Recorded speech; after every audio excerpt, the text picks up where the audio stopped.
ಇದರ ಜೊತೆ dinner politics ಮಾಡ್ತಾ ರಾಜಕೀಯ ದಾಳ ಉರುಳಿಸ್ತಾ ಇದ್ದ ಸಿದ್ದರಾಮಯ್ಯ ಇದೀಗ ತಮ್ಮ ಕೊಚ್ಚು ಉಳಿಸಿಕೊಳ್ಳಲು ಲಂಚ್ ಲೆಕ್ಕಾಚಾರಕ್ಕೆ ಮುಂದಾಗಿದ್ದಾರೆ. ಈ ಕುರಿತ ಒಂದು ರಿಪೋರ್ಟ್ ಇಲ್ಲಿದೆ ನೋಡಿ.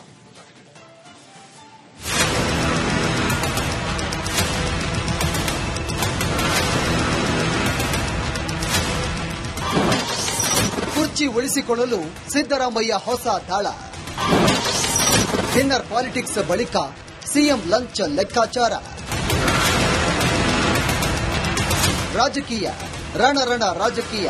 ಕರ್ನಾಟಕ ಕಾಂಗ್ರೆಸ್ನಲ್ಲಿ ಹಿಂದೆಂದೂ ಕಂಡು ಕೇಳರಿಯದ ರಣ ರಾಜಕೀಯ ಶುರುವಾಗಿದೆ. ನವೆಂಬರ್ ಕ್ರಾಂತಿಗೆ ದಿನಗಣನೆ ಶುರುವಾಗ್ತಾ ಇದ್ದಂತೆ ಸಿಎಂ ಕುರ್ಚಿಗಾಗಿ ನೀ ಕೊಡೆ ನಾ ಬಿಡೆ ಸಂಗ್ರಾಮ ಶುರುವಾಗಿದೆ. ಹಸಿದ ಹೆಬ್ಬುಲಿಯಂತೆ ಮುಖ್ಯಮಂತ್ರಿ ಕುರ್ಚಿ ಕಾಯ್ತಿರೋ ಡಿಕೆಶಿ ದೆಹಲಿ ನಾಯಕರ ಮನೆಯ ಕದ ಬಡಿತಾ ಇದ್ದಾರೆ.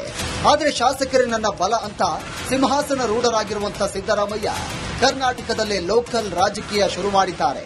ನಾನು ಚೀಫ್ ಮಿನಿಸ್ಟರ್ ಅಭ್ಯರ್ಥಿ ಕ್ಯಾಂಡಿಡೇಟ್ ಅಂತ ಹೇಳ್ಕೊಳ್ಳಲಿಕ್ಕೆ ಅಂತಿಮವಾಗಿ ಹೈಕಮಾಂಡ್ ತೀರ್ಮಾನ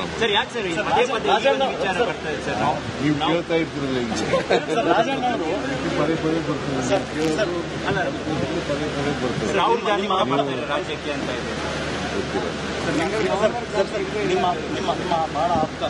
ರಾಜಣ್ಣ ಅವರು 5 ವರ್ಷ ನೀವೇ ಆಗ್ಬೇಕು ಅಂತ ಹೇಳ್ತಾರೆ. ಅದು ಸ್ವಂತ ಅಭಿಪ್ರಾಯ. ಸರ್ ನೀವೇ 5 ವರ್ಷ ತಾವೇ ಮುಖ್ಯಮಂತ್ರಿ ಸರ್.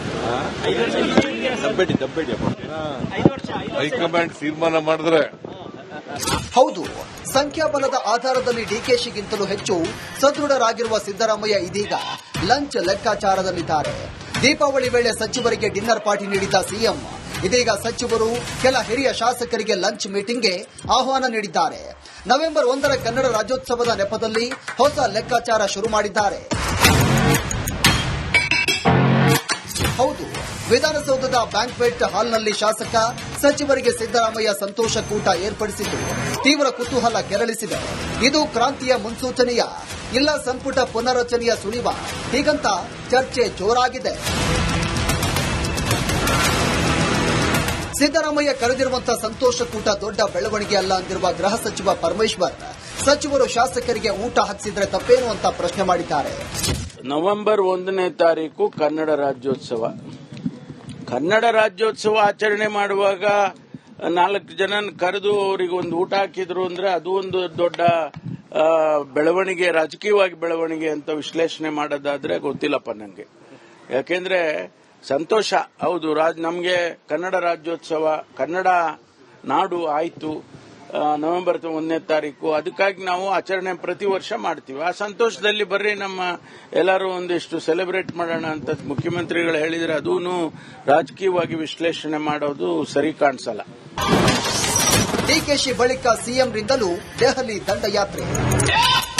ನಿನ್ನೆ ದೆಹಲಿಗೆ ತಲುಪಿದ್ದ ಡಿಸಿಎಂ ಡಿಕೆ ಶಿವಕುಮಾರ್ ಹೈಕಮಾಂಡ್ ಮಟ್ಟದಲ್ಲಿ ತಮ್ಮ ದಾಳವನ್ನು ಉರುಳಿಸುತ್ತಿದ್ದಾರೆ. ಈ ನಡುವೆ ಸಿಎಂ ಸಿದ್ದರಾಮಯ್ಯ ಸಹ ನವೆಂಬರ್ 15ರಂದು ದೆಹಲಿಗೆ ತೆರಳಲಿದ್ದು ಹೈಕಮಾಂಡ್ ನಾಯಕರನ್ನ ಭೇಟಿಯಾಗುವ ಸಾಧ್ಯತೆ ಇದೆ. ಸಚಿವ ಸಂಪುಟ ಪುನರಚನೆ ಮತ್ತು ನಾಯಕತ್ವ ಬದಲಾವಣೆಯ ಗೊಂದಲದ ಬಗ್ಗೆ ಸ್ಪಷ್ಟನೆ ಪಡೆಯುವ ಸಾಧ್ಯತೆ ಇದೆ. ಡಿಕೆ ಶಿವಕುಮಾರ್ಗೆ ಮುಖ್ಯಮಂತ್ರಿ ಸ್ಥಾನ ಬಿಟ್ಟುಕೊಡಲು ಸುತಾರಾಂ ಒಪ್ಪದ ಸಿದ್ದರಾಮಯ್ಯ ನಾನಾ ತಂತ್ರಗಳನ್ನು ಎಣಿತಾ ಇದ್ದಾರೆ. ರಾಜ್ಯದಲ್ಲಿ ಅದಾಗಲೇ ಅಹಿಂದ ಸಿಎಂ, ದಲಿತ ಸಿಎಂ ಕೂಗು ಜೋರಾಗಿದ್ದು ಇದೀಗ ಸಚಿವರು ಶಾಸಕರನ್ನ ವಿಶ್ವಾಸಕ್ಕೆ ಪಡೆಯಲು ಸಿದ್ದರಾಮಯ್ಯ ಮುಂದಡಿ ಇಟ್ಟಿದ್ದಾರೆ. Political bureau, republic Kannada. ಇದರ ಜೊತೆ ಡಿನ್ನರ್ ಪಾಲಿಟಿಕ್ಸ್ ಮಾಡ್ತಾ ರಾಜಕೀಯ ದಾಳ ಉರುಳಿಸ್ತಾ ಇದ್ದ ಸಿದ್ದರಾಮಯ್ಯ ಇದೀಗ ತಮ್ಮ ಕೊಚ್ಚು ಉಳಿಸಿಕೊಳ್ಳಲು ಲಂಚ್ ಲೆಕ್ಕಾಚಾರಕ್ಕೆ ಮುಂದಾಗಿದ್ದಾರೆ. ಈ ಕುರಿತ ಒಂದು ರಿಪೋರ್ಟ್ ಇಲ್ಲಿದೆ ನೋಡಿ.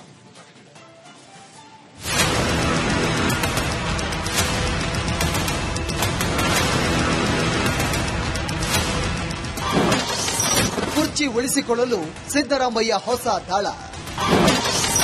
ಡಿನ್ನರ್ ಪಾಲಿಟಿಕ್ಸ್ ಬಳಿಕ ಸಿಎಂ ಲಂಚ್ ಲೆಕ್ಕಾಚಾರ.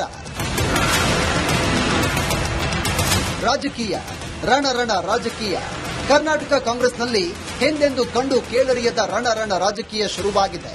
ನವೆಂಬರ್ ಕ್ರಾಂತಿಗೆ ದಿನಗಣನೆ ಶುರುವಾಗ್ತಾ ಇದ್ದಂತೆ ಸಿಎಂ ಕುರ್ಚಿಗಾಗಿ ನೀ ಕೊಡೆ ನಾ ಬಿಡೆ ಸಂಗ್ರಾಮ ಶುರುವಾಗಿದೆ. ಹಸಿದ ಹೆಬ್ಬುಲಿಯಂತೆ ಮುಖ್ಯಮಂತ್ರಿ ಕುರ್ಚಿ ಕಾಯ್ತಿರೋ ಡಿಕೆಶಿ ದೆಹಲಿ ನಾಯಕರ ಮನೆಯ ಕದ ಬಡಿತಾ ಇದ್ದಾರೆ. ಆದರೆ ಶಾಸಕರೇ ನನ್ನ ಬಲ ಅಂತ ಸಿಂಹಾಸನ ರೂಢರಾಗಿರುವಂತಹ ಸಿದ್ದರಾಮಯ್ಯ ಕರ್ನಾಟಕದಲ್ಲೇ ಲೋಕಲ್ ರಾಜಕೀಯ ಶುರು ಮಾಡಿದ್ದಾರೆ. ನಾನು ಚೀಫ್ ಮಿನಿಸ್ಟರ್ ಅಭ್ಯರ್ಥಿ ಕ್ಯಾಂಡಿಡೇಟ್ ಅಂತ ಹೇಳ್ಕೊಳ್ಳಲಿಕ್ಕೆ ಅಂತಿಮವಾಗಿ ಹೈಕಮಾಂಡ್ ತೀರ್ಮಾನ ಮಾಡಿ. ಸರ್ ಯಾಕೆ ಸರ್ ಪದೇ ಪದೇ ಈ ಒಂದು ವಿಚಾರ ಬರ್ತಾ ಇದೆ ಸರ್? ನೀವು ಕೇಳ್ತಾ ಇದ್ರಲ್ಲ ಹಿಂಗೆ ರಾಜಣ್ಣ ಅವರು ಪದೇ ಪದೇ ಬರ್ತದೆ. ನೀವು ಕೇಳೋದು ಪದೇ ಪದೇ ಬರ್ತದೆ. ರಾಹುಲ್ ಗಾಂಧಿ ಮಾಡ್ತಾರೆ ರಾಜ್ಯಕ್ಕೆ ಅಂತ ಇದೆ. ಗೊತ್ತಿಲ್ಲ. ನಿಮ್ಮ ಬಹಳ ಆಪ್ತ ರಾಜಣ್ಣ ಅವರು 5 ವರ್ಷ ನೀವೇ ಆಗ್ಬೇಕು ಅಂತ ಹೇಳ್ತಾರೆ. ಅದು ಅವರ ಸ್ವಂತ ಅಭಿಪ್ರಾಯ. ಸರ್ ನೀವೇ 5 ವರ್ಷ ತಾವೇ ಮುಖ್ಯಮಂತ್ರಿ ಸರ್? 5 ವರ್ಷ ದಬ್ಬೆಡಿ 5 ವರ್ಷ ಹೈಕಮಾಂಡ್ ತೀರ್ಮಾನ ಮಾಡಿದ್ರೆ ಹೌದು, ಸಂಖ್ಯಾಬಲದ ಆಧಾರದಲ್ಲಿ ಡಿಕೆಶಿಗಿಂತಲೂ ಹೆಚ್ಚು ಸದೃಢರಾಗಿರುವ ಸಿದ್ದರಾಮಯ್ಯ ಇದೀಗ ಲಂಚ್ ಲೆಕ್ಕಾಚಾರದಲ್ಲಿದ್ದಾರೆ. ದೀಪಾವಳಿ ವೇಳೆ ಸಚಿವರಿಗೆ ಡಿನ್ನರ್ ಪಾರ್ಟಿ ನೀಡಿದ್ದ ಸಿಎಂ ಇದೀಗ ಸಚಿವರು ಕೆಲ ಹಿರಿಯ ಶಾಸಕರಿಗೆ ಲಂಚ್ ಮೀಟಿಂಗ್ಗೆ ಆಹ್ವಾನ ನೀಡಿದ್ದಾರೆ. ನವೆಂಬರ್ 1ರ ಕನ್ನಡ ರಾಜ್ಯೋತ್ಸವದ ನೆಪದಲ್ಲಿ ಹೊಸ ಲೆಕ್ಕಾಚಾರ ಶುರು ಮಾಡಿದ್ದಾರೆ.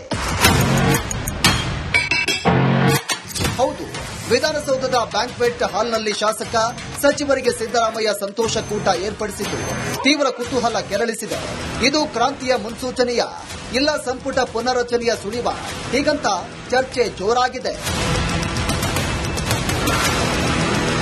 ಸಿದ್ದರಾಮಯ್ಯ ಕರೆದಿರುವಂತಹ ಸಂತೋಷ ಕೂಟ ದೊಡ್ಡ ಬೆಳವಣಿಗೆ ಅಲ್ಲ ಅಂದಿರುವ ಗೃಹ ಸಚಿವ ಪರಮೇಶ್ವರ್ ಸಚಿವರು ಶಾಸಕರಿಗೆ ಊಟ ಹಾಕಿಸಿದ್ರೆ ತಪ್ಪೇನು ಅಂತ ಪ್ರಶ್ನೆ ಮಾಡಿದ್ದಾರೆ.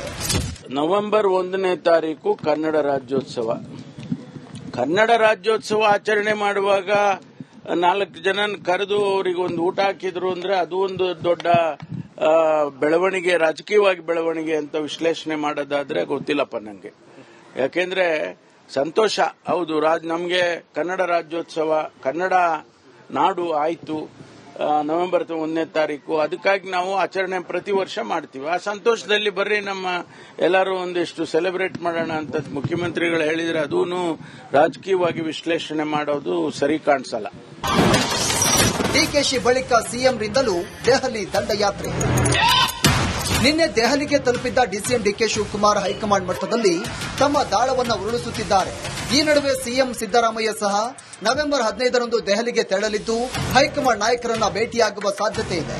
ಸಚಿವ ಸಂಪುಟ ಪುನರಚನೆ ಮತ್ತು ನಾಯಕತ್ವ ಬದಲಾವಣೆಯ ಗೊಂದಲದ ಬಗ್ಗೆ ಸ್ಪಷ್ಟನೆ ಪಡೆಯುವ ಸಾಧ್ಯತೆ ಇದೆ. ಡಿಕೆ ಶಿವಕುಮಾರ್ಗೆ ಮುಖ್ಯಮಂತ್ರಿ ಸ್ಥಾನ ಬಿಟ್ಟುಕೊಡಲು ಸುತಾರಾಂ ಒಪ್ಪದ ಸಿದ್ದರಾಮಯ್ಯ ನಾನಾ ತಂತ್ರಗಳನ್ನು ಎಣಿತಾ ಇದ್ದಾರೆ. ರಾಜ್ಯದಲ್ಲಿ ಅದಾಗಲೇ ಅಹಿಂದ ಸಿಎಂ, ದಲಿತ ಸಿಎಂ ಕೂಗು ಜೋರಾಗಿದ್ದು ಇದೀಗ ಸಚಿವರು ಶಾಸಕರನ್ನ ವಿಶ್ವಾಸಕ್ಕೆ ಪಡೆಯಲು ಸಿದ್ದರಾಮಯ್ಯ ಮುಂದಡಿ ಇಟ್ಟಿದ್ದಾರೆ. Political bureau, republic Kannada. ಇದರ ಜೊತೆ ಡಿನ್ನರ್ ಪಾಲಿಟಿಕ್ಸ್ ಮಾಡ್ತಾ ರಾಜಕೀಯ ದಾಳ ಉರುಳಿಸ್ತಾ ಇದ್ದ ಸಿದ್ದರಾಮಯ್ಯ ಇದೀಗ ತಮ್ಮ ಕೊಚ್ಚಿ ಉಳಿಸಿಕೊಳ್ಳಲು ಲಂಚ್ ಲೆಕ್ಕಾಚಾರಕ್ಕೆ ಮುಂದಾಗಿದ್ದಾರೆ. ಈ ಕುರಿತ ಒಂದು ರಿಪೋರ್ಟ್ ಇಲ್ಲಿದೆ ನೋಡಿ.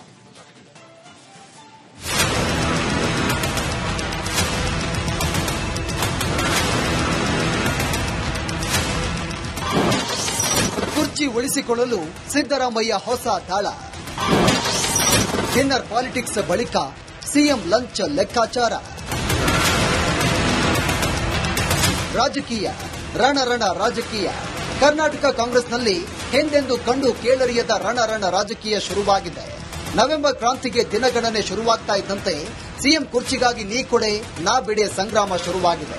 ಹಸಿದ ಹೆಬ್ಬುಲಿಯಂತೆ ಮುಖ್ಯಮಂತ್ರಿ ಕುರ್ಚಿ ಕಾಯ್ತಿರೋ ಡಿಕೆಶಿ ದೆಹಲಿ ನಾಯಕರ ಮನೆಯ ಕದ ಬಡಿತಾರೆ.